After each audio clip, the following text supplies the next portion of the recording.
북한 사회와 주민 생활에 대한 궁금증을 알아보는 북한이 궁금해 시간입니다. 자, 최근에 우리 바다에 오징어가 돌아왔다는 아주 반가운 소식이 들리더라고요. 네, 맞아요. 최근 몇 년간 오징어가 하도 안 잡히다 보니까 금징어라는 별칭까지 붙었었는데 너무 다행입니다. 그러게요. 그런데요, 요즘 이 오징어를 따라서 북한 어선들도 남한으로 내려오고 있다고요. 네, 그렇다고 합니다. 이 오징어 잡이철을 맞아 북한 어선들이 NLL을 넘어 목숨을 건 조업을 하고 있다는데요. 어떻게 된 일인지 북한의 어업 실태를 알아보도록 하겠습니다. 네, 오늘 도움 말씀 주실 두 분입니다. 북한 경제 전문가이신 숙명여대 곽인옥 교수님, 그리고 북한에서 농어촌 공무원으로 계셨던 조충희 씨입니다. 어서 오세요. 어서 오세요. 예, 반갑습니다. 네, 올해 동해로 여름 휴가 떠나셨던 분들이 네, 오징어를 맞아요. 아주 값싸게 맛있게 드셨다고 자랑을 하시더라고요. 그 오징어를 바로 잡으면요, 이게 투명하거든요. 그래요. 그거를 젓가락으로 하나만 집으면 안 됩니다. 이렇게 국수 먹듯이 떠서 초장에 탁탁 찍어서 하나 딱 먹으면 고소하고 그러게요. 달콤하고 쫀득쫀득하고 너무 맛있는데 네. 이 또 오징어 하면 저는 또 통일전망대 진행자잖아요. 생각나는 게 북한 말이 또 떠올라요. 왜요? 북한말 오징어 달라요? 남한에서는 오징어라고 부르거든요. 네. 근데 북한에서는 뭐라고 부르죠? 낙지. 낙지라고 부르잖아요. 우리 낙지 따로 있잖아요. 그렇죠. 그럼 낙지는 뭐라고 불러요? 발이 10개 달리면 낙지. 그다음에 이제 발이 8개 달리면 오징어. 그럼 아예 우리 여기 남한에서 쓰는 말이랑 완전히 반대로 쓰는 거네요. 완전히 반대로 쓰고 있어요. 저는 이게 아무리 들어도요, 이게 헷갈리네요. 헷갈리더라고요. 아, 예, 교수님은 어떠세요? 저도 헷갈립니다. 이렇게 오징어가 풍년이라고 하니까 사실 좋긴 한데 네. 이 오징어를 잡기 위해서 북한 어선들이 이 NLL을 넘어서 남한까지 오고 있어서 지금 좀 문제가 되고 있습니다. 그렇습니다. 네. 최근에도 북한 어선이 NLL을 넘어와서 화제가 됐었는데요. 네. 관련 뉴스 영상 준비했거든요. 함께 보시면서 이야기 나눠보시죠. 어젯밤 북한 선원 3명을 태운 소형 목선이 동해 북방 한계선을 넘어왔습니다. 네, 소형 목선에 3명의 선원이 타고 있었는데 군인 복장을 한 선원이 있었거든요. 네. 이 군인들이 고기를 잡는 경우도 있나요? 네, 그 군부대 산하 아마 먹선일 겁니다. 그래서 90년대 경제난이 들어서면서 군대에서 이제 자체로 부업을 엄청 많이 하고 있어요. 그래서 네. 거의 모든 군부대들이 다 아마 바다에서 고기를 잡을 겁니다. 부업으로 어업을 하신다니까 뭐 할 말은 없는데 그러게요. 군복을 입고 내려오시니까 네. 놀라죠. 근데- 오해를 할 수가 있어요. 예, 그렇죠. 근데 항로 착오였다 이렇게 이야기를 했는데 귀순 의사를 물어보니까 일 없다 이렇게 이야기하셨다고 해요. 그래서 이틀 조사 끝에 북으로 보내졌는데요. 예, 북한에서는 보통 이제 아니다, 괜찮다 하는 게 이제 일 없다 네. 이거거든요. 사실 그 저렇게 이제 작은 목선들에 달랑 이제 나침반 하나 있는 배들이 많거든요. 네. 가고 이제 저쪽에서 저 정도 군인들 군복 입고 배 타는 사람들은 경험이 없기 때문에 그냥 뭐 지형짐을 판단으로 없고 안개만 조금 끼면 항로를 착각할 수 있는 가능성은 얼마든지 있습니다. 지난달 12일에도요, 강원도 고성에서 반파된 북한 목선이 발견이 됐습니다. 사람은 없었는데요.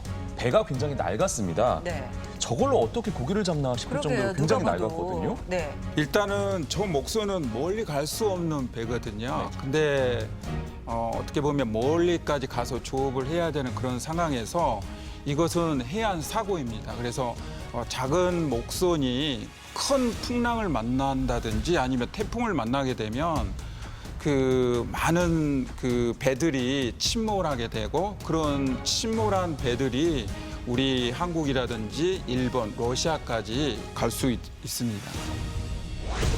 지난 5월부터 7월까지 이 동해 NLL을 넘은 북한 어선 380여 척을 퇴거 조치했다고 합니다.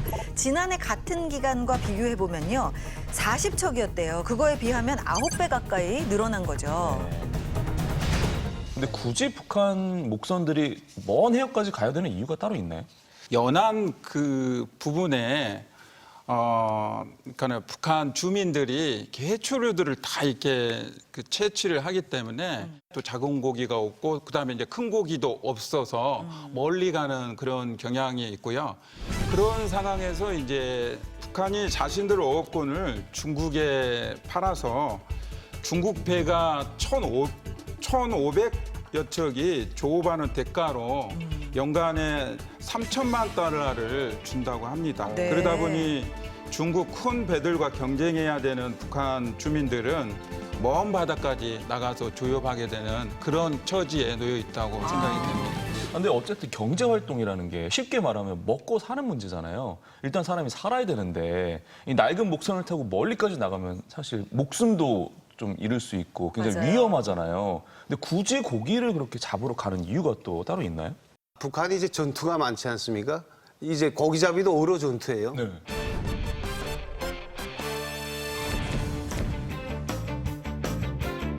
그러니까 전투는 일단은 목숨을 버릴 거 각오하고 나가서 앉아서 굶어 죽으니 조금 힘들어도 나가서 이제 고기를 잡아가지고 돈을 벌어서 배도 불리고 저축도 하면 좋지 않습니까?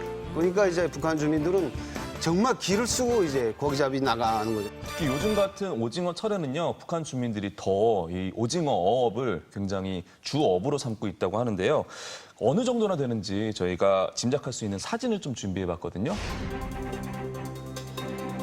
네, 이 북한의 대표적인 항구 도시인 함경북도 청진시의 항구 모습입니다. 와, 어마어마하게 많은 배들이 정박돼 있네요. 그 청진시 전체적으로 보면은 한 10,000척 정도가 지금 목선이 있고 오징어잡이에 지금 투입되고 있다고 할 수가 있습니다. 목선들은 그럼 누구 소유라고 볼 수 있나요?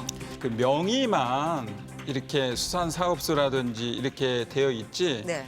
개인들이 그 돈을 투자해서 그 목선을 사고 그다음에 그 그물을 사고 이렇게 출항을 하고 그런 상황이기 때문에 개인 소유의 배라고 생각하시면 될 것 같습니다. 네. 목선을 이제 하나를 만들면은요. 나무로 해서 목선을 만들고 그다음에 이제 경운기 엔진을 부착하는 데까지 우리 하나 돈으로 한 200만 원 정도 든다고 네. 합니다. 이런 돈이 이제 없을 경우에는 이 청진에 있는 그 돈주라든지 아니면 중국의 대방들이 돈을 투자해서 이렇게 가기 때문에 그래서 목숨을 걸고 잡을 수밖에 없습니다. 왜냐하면 이게 빚이기 때문에 가서 물고기를 못 잡았을 경우에는 이게 빚이 너무 크기 때문에 목숨을 걸고 이렇게 오리를 잡는다고 생각이 됩니다. 네. 근데 이 물고기를 그러면 그렇게 많이 잡아서 어디에 팔아요? 그 청진 같은 경우로는 이제 우리 그 노량진 그 수산물 시장처럼 이렇게 수산물 시장이 있고요. 네. 거기에는 이제 오징어 같은 경우는 이제 K급, A급, B급, C급 이렇게 분류하게 되고 그다음에 이제 K급이나 A급은 중국에 이제 판매가 네. 가능합니다. 그래서 나머지 이제 B급이나 C급은 이제 장마당으로 가게 되는데요. 중국은 사실 우리나라 해역에 와서도 싹쓸이 해가잖아요. 맞아요. 그리고- 쌍끌이어서 막 이렇게 네. 해가지고. 북한의 어업권도 지금 공유를 하고 있고, 근데 또 다른 목선을 타고 거기까지 가서 잡아온 물고기를 또 사요? 왜 이렇게 많이 사는 거예요? 예, 지리적으로 보면 이제 서해에 많이 오죠, 중국 사람들이. 근데 이제 사실 그 중국의 동북지방, 그러니까 바닷가가 없는 이제 훈춘이라든지 길림이라든지 이쪽 지방 사람들은 사실 동해 물고기를 구경하기가 좀 힘들거든요. 두만강 북쪽의 중국 동북 삼성, 랴오닝성을 제외한 지린성, 헤이룽장성은 바다의 면에 있지 않는데요. 북한과 러시아 국경으로 동해바다로 가는 길이 막혀 있습니다. 그러니까 워낙 사람이 많은 것도 있고 서해 물고기는 그런 데로 좀 가져다가 먹을 수 있는데 동해에서 나오는 이제 오징어라든지 뭐 청어라든지 명태라든지 이런 것들은 엄청 이제 먹기가 힘들어요. 인기가 엄청 많아서 낮은 선봉구로 이제 뭐 중국 사람들 나오고 하면 굉장히 많이 사갑니다. 사실은 지금 북한은 대북 제재 중이잖아요. 그렇죠. 그래서 중국에서 이렇게 물고기를 사간다는 게 수출 금지 품목은 아닌가 하는 생각도 들고요. 이게 가능한지도 궁금합니다. 예, 대북 제재에 의해서 수산물이 수출 금지 품목에 있습니다. 그렇죠. 예. 그러나 이제 중국과 불법 밀수가 계속해서 이제 이루어지고 있고요. 오징어철 같은 경우에는 중국 무역 상선이 그 동해안에 계속 떠 있으면서 계속해서 이제 북한 주민들이 잡은 오징어들을 신선한 오징어들을 대량으로 매입해서 유통 판매하고 있습니다. 그렇게 하다 보면은 주민들이 이렇게 한번 나갔다 와서 본인들한테 이익으로 돌아오는 게 어느 정도일까 궁금해지는데요. 배 한 척이 5명 내지 6명이 타고 이제 출항을 하게 되고요. 네. 네. 거기에는 이제 선주 1명, 그다음에 이제 선원이 5명 정도 이렇게 타고 이렇게 팀워크로 이제 한 배가 이제 출항을 하게 되는데요. 이 1년 연간의 이제 그 이윤을 따져보면 선주들은 우리 하나로 이제 950만 원 정도의 이윤이 나고요. 네. 네. 그다음에 이제 그 선원들은 한 200만 원 정도의 수익을 납니다. 그래서 이제 그 풍년일 때 그렇고요. 흉년일 때는 이제 절반도 안 될 수가 있습니다. 이렇게 선원 같은 경우 200만 원 정도 되면은 네. 괜찮은 거예요? 조충희 씨 어떤가요? 상당히 이제 많은 돈이죠. 상당히 많은 돈이에요. 그 200만 원이면 겨울 나고 다음에 오징어 철까지 이제 얼마든지 살고도 사실 남을 돈이거든요. 근데 네. 이게 일반화할 수가 없지 않습니까? 잘 잡는 사람이 있고, 그러니까 배 들어올 때 보면요, 이제 풍어라고 해서 이 손이 안 보일 정도로 막 그 물에 잠겨서 들어오는 배는 정말 많이 잡아가지고 오는 거고, 그렇지 않은 배는 달랑 같이 나가서 같은 지역에서 잡았는데도 그렇게 되는 수가 많습니다. 근데 그럼에도 불구하고 고기를 이제 오징어철에 고기를 잡아야 겨울을 날 수 있고 거기서 좀 돈이 좀 생기면 이제처럼 한 200만 원 생기면 100만 원이면 살 수 있거든요, 1년을. 그러니까 나머지 100만 원 가지고 장사 미천도 하고 네, 이런 식으로 이제 할 수가 있는 거죠. 네. 상당히 그 목숨이나 어떤 위험을 감수하면서도 가는 이유를 좀 이제야 좀 이해가 좀 가네요. 또 생계를 꽉 책임져 줄 수 있는 그런 정도이기도 하네요. 무리한 조업의 한계도 분명히 있을 것 같은데 어떻습니까? 자꾸 이제 많이 잡으라고만 해요. 많이 잡은 게 장땅이 아니라 수산업도 이제 자원을 유지하면서 이게 이제 지속 가능한 사업으로 이제 돼야 그렇죠. 되거든요. 그러니까 가까운 바다에서 잡는 것보다 먼 바다에서 잡는 것이 좋기는 한데 이자처럼 이제 설비가 목선이고 작은 배 가지고 나가면 생명이 위험하고 이러니 가급적이면 남북이 좀 협동을 해서 좋은 배 가지고 좀 안전하게 고기를 잡을 수 있었으면 더 좋지 않겠는가 이런 생각을 해보곤 합니다. 네, 네. 바다는 공동으로 사용하잖아요. 그렇죠. 북한에서 뭐 해류가 내려오기도 하고 여기서 올라가기도 하고 또 어종도 마찬가지고요. 그렇죠. 그렇기 때문에 북한 또 중국에서 남획을 했을 때 우리나라에도 우리나라에, 네. 굉장히 큰 영향을 미칠 수 있잖아요. 그렇죠. 예, 그런 생각이 듭니다.